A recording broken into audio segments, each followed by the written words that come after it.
pupunta ng division mamaya.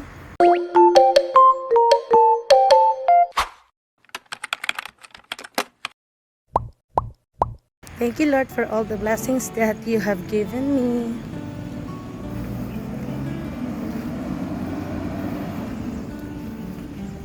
Ang gulo ng bangs.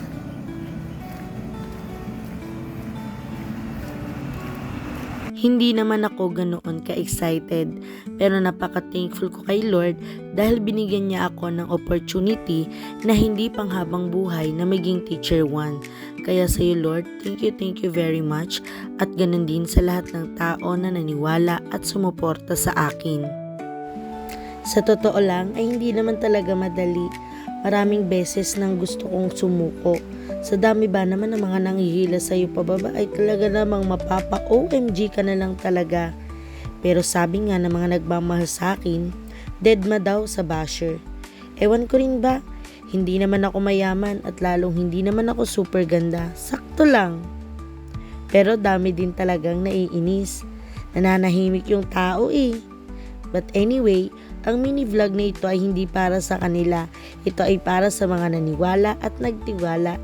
Hindi ako perpekto, nagagalit din ako, pero hindi naman ako laging seryoso. Lord, kailan po ba kasi ako yayaman at na makapanglibre na ng bongga? Charis! On a serious note, super thankful ako sa mga bata, those kids that gave me a reason to hold still.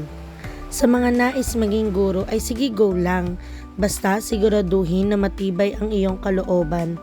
Hindi lang sa mga estudyante mo, pero ganun din sa mga taong nasa paligid mo. Ngitian mo lang ang mga problema kasi lilipas din ang mga yan.